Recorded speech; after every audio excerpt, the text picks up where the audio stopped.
Hello guys, welcome back to my YouTube channel Seema's world. आप सब कैसे हैं? आई होप सभी अच्छे होंगे, स्वस्थ होंगे, मस्त होंगे।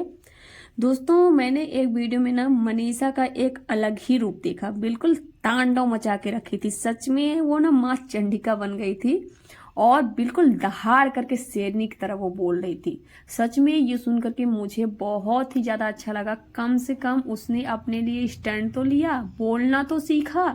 वो कहते हैं ना, बर्दाश्त करने की हद होती है। जब इंसान सुनते सुनते दर्द सहते सहते थक जाता है ना, तो वो भी बोलना सीख जाता है। लोग उसको बोलना सिखा देते हैं। फिर बोलते हैं लोग कि अरे दहाड़ती है, ऐसे बोलती है, लेकिन लोग उसको सिखाते हैं, वो अपने से नहीं करती। लेकिन दोस्तों, मैं मनीषा से ये कहती हूँ कि जिस तरह से मनीषा दहाड़ रही थी ना, अलका दीदी ने ये रिकॉर्डिंग लगाई थी जिसको हम सभी ने सुना कि जिस तरह से वो दहाड़ रही थी, क्योंकि सचिन राज ने अलका जी के पास फोन लगाया था कि लाइव आओ, सारी सच्चाई को बताओ, क्योंकि मेरे खिलाफ एफआईआर करने के लिए बोला जा रहा है। तो मैं अब सारे पर्दा को फाश करूंगा, कोई भी चीज नहीं छोड़ूंगा, कोई कसर नहीं रखूंगा, मैं इसको और ज्यादा बर्बाद करके रखूंगा। तो उसमें अलका दीदी जो है समझा रही थी कि इससे तुमको कुछ भी नहीं मिलने वाला है, कोई मतलब नहीं है, क्या मैं सच्चाई लाऊं। और लेकिन वो नहीं मान रहे थे। फिर उसमें मनीषा भी बोल रही थी कि जो भी मेरे पति के बीच में आएगा ना, तो मैं उसको चीर के रख दूंगी, फाड़ के रख दूंगी। तो मनीषा, तुमको ये बात पहले ही बोलना चाहिए था। और ये गुस्सा तुम दूसरे के ऊपर उतार रही हो, ये तुमको ना अपने मिस्टर सचिन राज के ऊपर और दीदी जी के ऊपर उतारना चाहिए था। पहले ही तुम ये गुस्सा उतार लेती और इतना बोल लेती ना, तो आज तुम्हारे साथ इतना गलत ना होता, सच में।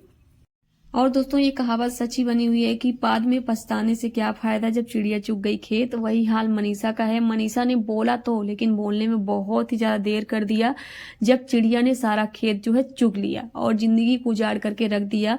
यही स्टैंड ये पहले ले लेती तो इतना सब कुछ ना होता। और ये अलका दीदी के ऊपर इसलिए इतना ज्यादा भड़की हुई हैं क्योंकि इनको लग रहा है कि अलका दीदी ने ही इन लोगों को मैसूर में मिलवाया था। लेकिन अलका दीदी ने साफ साफ कह दिया है कि मैंने नहीं मिलवाया था। जबकि इनके पास मिस्टर सचिन राज ने रोते हुए फोन किया था कि मेरे को जो है नेहा आशीष तिवारी से बात करना है।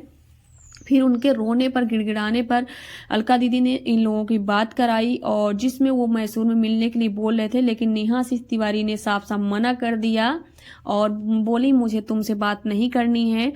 तो मिस्टर सचिन राज का एक ऐसा वर्ड निकला यार, सच में जिसको सुन करके आपको शर्म आ जाएगी। सुनो ना जान, अरे छी है। कौन ऐसा भाई है जो कि अपनी बहन को ऐसा बोलेगा, और कौन ऐसी बहन है कि बोलेगी मैं इसके बिना नहीं रह पाऊंगी।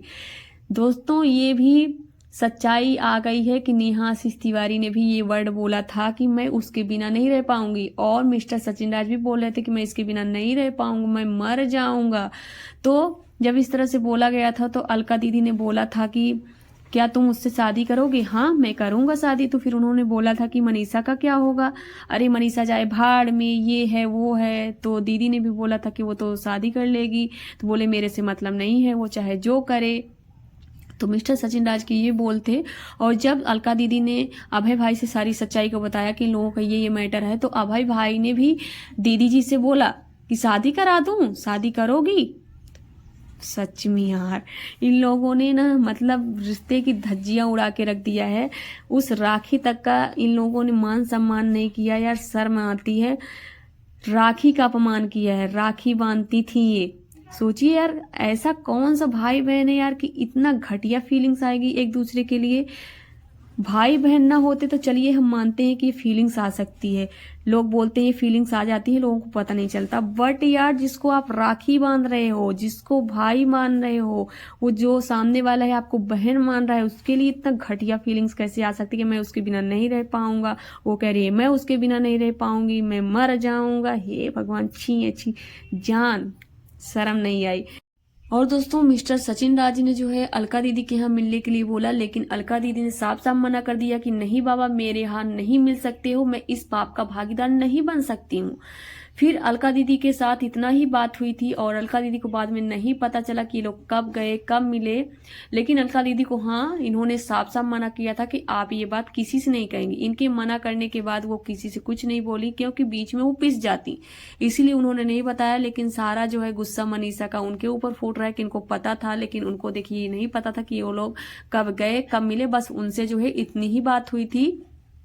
सो दोस्तों इस वीडियो को मैं यहीं पर एंड करती हूँ। और अलका दीदी ने और कई ऐसे राज पर से पर्दा उठाया है जिसको सुन करके ना यार सच में आप लोग थूकोगे और ज्यादा, अभी तो कम थूक रहे हो। क्योंकि दोस्तों मिस्टर सचिन राज ने बोला था ना कि अभी तो 5% सच्चाई है, 95% आनी बाकी है। तो 95 क्या, अलका दीदी ने 100% जो है रख दिया है। उसकी बात जो है मैं आपसे नेक्स्ट वीडियो में करूंगी। मिलती हूँ नेक्स्ट वीडियो में, तब तक के लिए बाय फ्रेंड, टेक केयर।